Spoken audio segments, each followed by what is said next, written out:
Welcome back everybody to Razzpuytin Gaming Presents. Today we're going over 7 items that you should not do in Witcher. So these are my don't do these 7 things in Witcher's video. Most, if not all of these things were covered during the regular Platinum Trophy playthrough, walkthrough, trophy guide. So you can find them in there and you probably come across them. And I put a couple new ones in here as well to help all of you out. A couple of things, and I'll try and do these in chronological order as you go through the game, the important things. And then the last one is going to be a little bit of a special one. Number 1, don't save Gwent until the end. It can get really tedious that way. Having to fast travel around from city to city, innkeeper to innkeeper, blacksmith to blacksmith, and do all the Gwent games at once. You'll get really tired of it and it won't be fun anymore. So if you kind of follow my guide, I did so much of the Gwent. I want to say like 3/4, 80% of all the Gwent requirements during the game, because the card collector trophy can be quite painful. That's an awful lot of cards you guys got to collect. So that is the first one. Don't save Gwent until the end. You might be tempted to do that, but you should really play it out through the game. Number 2, you don't need to get every Witcher gear set. The Griffin set that you get in the beginning, early on, it's good enough to get you all the way to the end. Especially, this is especially true if you're playing on any difficulty other than Death March difficulty, by the way. I went through 90% of the game on Death March difficulty with the Griffin set of armor. It is good enough. Of course, if you want to do those treasure hunts and get the cat gear or the bear gear, please do so. I'm not telling you how to play the game, but I'm just trying to give you some advice on how to get easily enough through the game without stretching yourself on these crazy treasure hunts. So the Griffin set is good enough. Number 3, don't overload on potions. The toxicity isn't worth it. Yeah, you can knock down the white honey potion and get rid of your toxicity, and you can spend a lot of time doing alchemy and brewing different potions and decoctions. And to make your trip through the Witcher 3 game, the Wild Hunt, you ought to try using some oils and decoctions occasionally, as it'll help, especially if you're struggling with certain sets of monsters or boss type monsters. Those can be helpful. So oils and potions can be worth it. Now, oils don't affect your toxicity, so this don't is not specific to oils. But I went all the way through Death March difficulty with only putting oil on my blade one time and never using potions. So it can be done. It is not that difficult. I mean, the game has been around long enough. There's a bunch of hints and guides of how to get through this. I give you a game walkthrough and trophy guide that takes you through the whole thing. And it's done on a pretty bare basics kind of level with gear and with magic and with potions and oils and stuff on Death March difficulty. It can be done. And that's why I did it that way, so that you could understand that you don't have to overload on potions and things like that. Number 4, don't treat fist fighting as a boxing match. Just pound your enemy with the heavy strikes. This is not a From Software game. You don't need to be tactical in your striking of the enemies. You just need to get busy with the heavy strikes. Once you start to land the heavy strikes, and you might take a shot or two, but once your heavy shots start landing, you're going to stun the enemies, you'll keep them covered up, and you can just pound them into hamburger in no time at all. And this is especially true the deeper you get into the game, the higher the level the fist fighting enemies are. You just pound them with the heavy. That's all you really need to do. That's true all the way through the game, except for the last two fist fighting, the bear and the troll. Those you have to be a little bit tactical with and just attack from the rear. And then it doesn't matter if it's fast attacks or heavy attacks, as long as you stay behind them or on the side. The side is safe on the bear, but on the troll, the very last fist fighting opponent, you can't be on the side. Flanking him, you're going to get hit by their sweep attacks. So you have to be careful about that. But you can definitely pound them with the heavy strikes. All right, number 5. Don't be a jack of all combat. Master one. Yeah. So that's my take on don't be a master of all trades.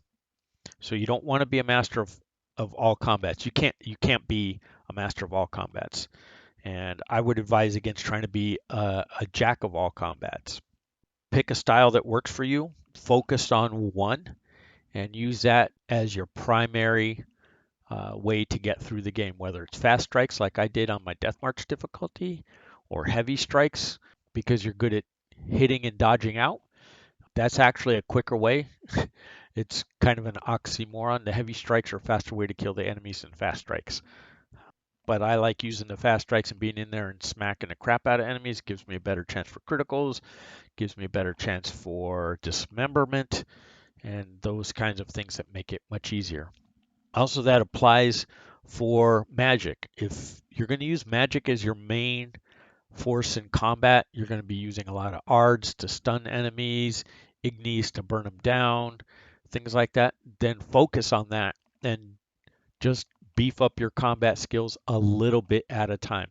Just what you need to do to get through the game in the style that you're doing.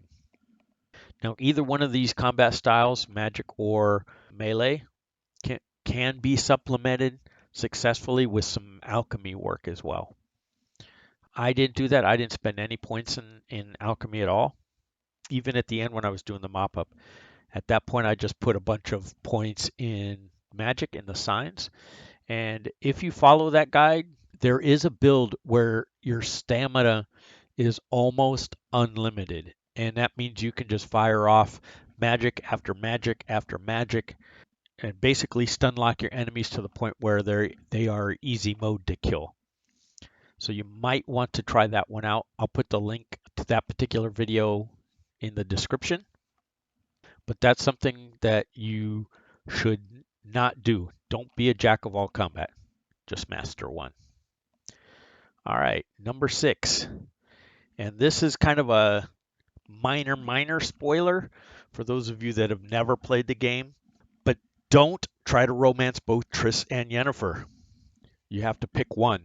If you try to romance both, you'll wind up romancing neither, and that's the way the game will end, with you not with either one of them. Not that that's a bad ending, but you cannot romance both. It isn't possible to do that. So you meet Triss and start dealing with her quests very early in the game, long before you meet Yennefer. So you kind of have to make that decision early on of who you want to romance and then roll with that choice, because there kind of isn't really any going back from. Once you start down the Yennefer path, that's pretty late in the game. You're going to be down that path, and that's just the way it's going to work. For Triss, you can back out of it once you've started down it a little bit. You just have to be careful that you don't go too far, because then Yennefer you'll be unable to romance her. So it's something to be careful with. The game doesn't spell that out to you in the beginning that that's the case. They introduce you to Yennefer right in the beginning, but you don't meet up with her until later in the game. So you kind of have to make your choices and go with it. If you're going for the Platinum Trophy, which means you need all the help you can at the Kaer Morhen battle, you're going to need to romance Triss so that you have her as well in that last, or this not the last battle, but at that particular battle, because then you'll wind up with both of them. Otherwise, your choice is to let Triss leave the game, and you just have Yennefer left. It can still be done, but you're just making Death March difficulty harder on you if you do that. So that's something to think about. But if you're not going for the Platinum Trophy or you're not on Death March difficulty, romancing either one of those two ladies is absolutely fine. All right, and for the last one, and I kind of been alluding to it all throughout these don't do kind of hints, and that's number 7. Don't be afraid of Death March difficulty. It can be handled. The most difficult part of the game is in the beginning because you don't have very many skills. Your combat ability versus the monster you're fighting is at its most lopsided early in the game. That's not to say it can't be done. It can be, obviously, because there's plenty of people that have platinumed the game. And if you follow my guide through, I'll show you which combats to avoid early on and which ones to get through. In the early part, you want to complete quests and avoid some of the combat so that you can level up and then equal out your skills to the monsters you're fighting. And then at the very end of the game, the combat again ramps up in its difficulty. The last 3-4 major battles are difficult. The Kaer Morhen one, the battle against the Wild Hunt King at the very end, your last battle, that is difficult. And then the 2 battles you fight against Eredin's lieutenants, those can be difficult as well. You want to be careful with those. But by then you should have a good grasp of the combat and have it mastered, whichever way you're working, fast or heavy attacks, or if you're going more the magic route. Use my guide to help you get through those tough portions of the game. I go through keeping the combat at the level appropriate for your level. Nothing too easy where you're not going to get much experience, and nothing too hard where it's really going to be a challenge for you. And then I save the very, very toughest trophies for the very end of the game. In the mop-up episode I did, that took me like 6 hours to mop up everything, even though I cut it down to a video that's less than 2 hours. But it can be done. It's just a lot of repeat stuff, some grinding of things. But don't let that dissuade you from trying out Death March difficulty. If you're not going for the Platinum Trophy, another thing you can do is you can, once you leave the starting area, the White Orchard area, is to switch to Death March difficulty at that time and play through the rest of the game or partway into the game to see if you can handle it or if it's too much of a challenge. And if it's not too much of a challenge, then restart. It goes pretty quick. The opening parts of the game, although the combat is difficult, you can get through. The Griffin fight can be a little bit challenging, but if you follow my tips and guides on how to fight the Griffin that ends the first part of the game, you'll get through it in no problem whatsoever. So that's all I have for this time. I want to say I appreciate all you guys subscribing to the channel, and to those of you that friend and follow me on Twitch, I much appreciate it. Looking forward to bringing you more content.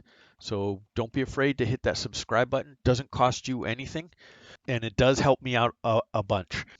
And if you want to keep up with what I post, then go ahead and hit those notification button as well. And with that being said, we're at the end of this video. So very much so, thank you again, everybody. You guys take care and be safe out there, and we will catch you with the next video.